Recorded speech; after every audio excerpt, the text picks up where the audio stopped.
Bismillahirrahmanirrahim. Assalamualaikum warahmatullahi wabarakatuh. Hai, ketemu lagi bersama saya Fauzan Nukman dalam konten Sehat ala Nabi berdasarkan buku karya Dr. Muhammad Ali Toha Assegaf. Yang ini dengan judul yang sama, yaitu Sehat ala Nabi 365 tips sehat sesuai ajaran Rasulullah SAW. Ini buku yang sangat menarik. Teman-teman bisa beli bukunya di toko-toko buku terdekat atau toko buku favorit teman-teman. Oke, sebelum kita lanjut, kita tonton dulu intronya.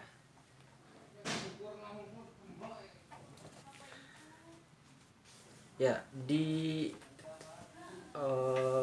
pembahasan kita kali ini, di video kita kali ini, kita bakalan membahas di bab 2. Bab 2 ini yaitu terdapat 365 kapsul smart dari Nabi. Kemarin episode sebelumnya kita udah membahas 5 smart behavior dari 365 kapsul smart Nabi. Jadi ada masih 360 lagi. Kita lanjut ke poin yang ke-6. Poin yang ke-6 ini, menjaga kesehatan berarti melindungi diri dari suhu udara yang terasa dingin dan panas. Menghindari angin, terutama pada malam hari. Jadi angin malam ini sangat merusak ya. Kemudian serta meminimalkan pengaruh polusi. Banyak polusi, apalagi di saat ini ya katakanlah kayak di perkotaan, contohnya ada polusi kendaraan bermotor, polusi pabrik, polusi banyak lagi. Itu teman-teman harus bisa menjaga itu karena sangat berpengaruh pada kesehatan. Nah, pengaruh makan dan minum yang juga tidak seimbang, kemudian makan atau minum berlebihan atau kurang, dan makan dengan gizi tidak seimbang juga terbukti mengganggu keseimbangan tubuh serta menyebabkan sakit. Tentu kalau makan minum yang tidak seimbang kayak atau apa yang tidak sesuai itu, kita hidup di negara di mana makanan pokoknya itu nasi, itu tentu karbo. Seringkali lauk pauknya juga karbo kayak itu. Misalnya kayak kalau anak kos mungkin mie pakai nasi mungkin. Nah, terus juga mie pakai perkedel yang notabene dari kentang, karbo juga. Dan masih banyak lagi. Itu teman-teman bisa atur itu, atau ya dalam makanan juga bisa atur. Kalau yang saya tahu itu sebenarnya ya syariat dalam makan itu sederhana, sederhana. Cukup ada nabati dan hewani. Nah, itu udah cukup. Bentuknya seperti apa itu bisa disesuaikan sama teman-teman. Katakanlah nasi nih, nasi sebenarnya udah masuk nabati karena dari tumbuh-tumbuhan, dan hewaninya gak harus selalu daging, bisa aja telur atau hewan laut atau apa. Jadi itu udah cukup untuk memenuhi kebutuhan tubuh. Itu yang saya tahu dari sunnah Nabi dalam makan. Selanjutnya di poin yang ke-7, kebiasaan bertahan dalam posisi tertentu yang tidak ergonomis dalam waktu lama itu dapat menyebabkan kerusakan sendi. Sementara gerakan tubuh yang tidak terkendali juga dapat menyebabkan terkilir, patah tulang, dan gangguan gerak lainnya. Begitu pula gerak tubuh yang berlebihan dapat merusak otot, merusak bantalan sendi, menyebabkan cedera pada saraf, dan dalam jangka panjang dapat menyebabkan pembengkakan jantung. Jadi kalau ada kegiatan apa, ada posisi yang itu dilakukan secara lama dan tidak ergonomis, itu bisa menyebabkan sakit juga. tepatnya itu bisa menyebabkan sakit juga, tepatnya ya kerusakan sendi atau otot dan lain sebagainya. Ini biasanya ada juga pada atlet biasanya yang punya potensi besar mengalami seperti ini gitu. Kemudian selanjutnya yang poin yang ke-8 itu ada petunjuk hidup sehat dari Nabi SAW juga menyangkut aktivitas tidur. Beliau mencontohkan posisi tidur yang baik, yaitu posisi tidur dengan miring ke kanan, miringnya itu ke kanan, dan tangan kanan mengganjal kepala, miring ke kanan, tangan kanan. Nah, ini berarti kita ini kayak gini,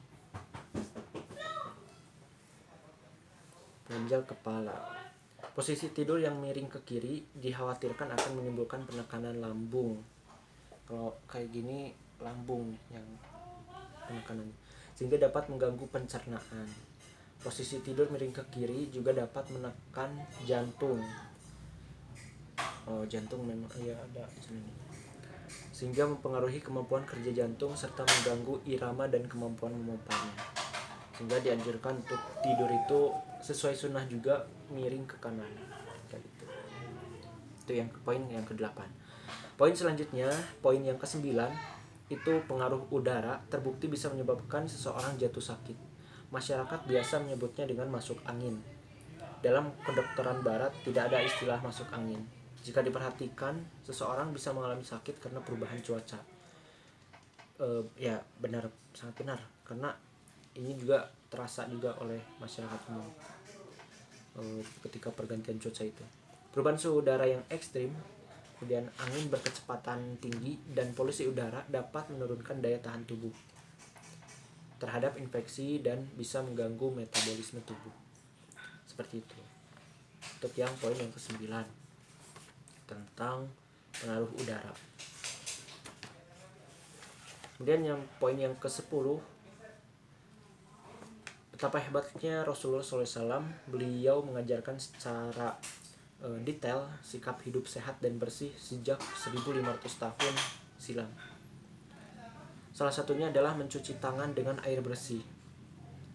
Abu Hurairah radhiyallahu anhu meriwayatkan bahwa Rasulullah SAW bersabda, barang siapa yang tidur dalam keadaan tangannya masih bau daging dan belum dicuci, lalu terjadi sesuatu, maka janganlah dia menyalahkan, kecuali dirinya sendiri.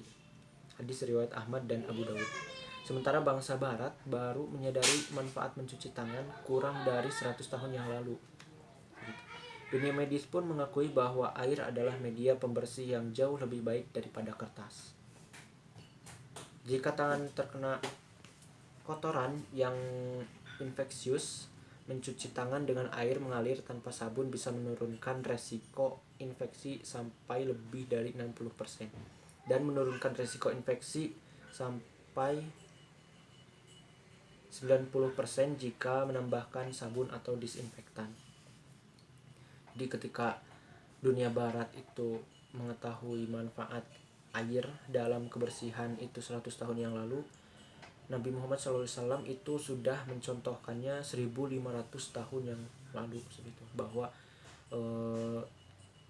dengan bersih pakai air itu adalah selain dari manfaat juga, ini juga bagian dari sunnah. Sebenarnya jika kita lihat ketika kita melaksanakan sunnah itu, kita diarahkan pada posisi atau sebuah kebiasaan yang ideal itu. Mungkin beberapa sunnah Nabi ada yang belum masuk di akal kita, tapi sampai saat ini semua sunnahnya itu memang menunjukkan pada kebiasaan-kebiasaan yang positif kayak gitu. Ya salah satunya ini Nabi mencontohkan untuk kebersihan itu pakai air.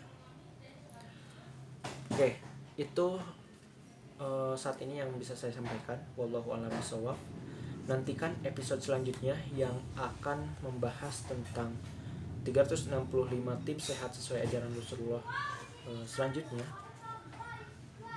yang melanjutkan dari poin-poin yang sudah kita bahas sebelumnya. Ini kita sudah masuk ke pembahasan poin yang ke-10. Jika konten ini bermanfaat, bisa share ke teman-temanmu agar lebih luas lagi manfaatnya. Kritik, saran, dan diskusi bisa tulis di kolom komentar. Dan jangan lupa juga like dan subscribe sebagai bentuk supportmu pada channel ini, serta supaya saya semakin semangat lagi bikin konten-konten bermanfaat selanjutnya. Klik tombol loncengnya, karena saya tidak sabar bisa ketemu kalian lagi. See ya.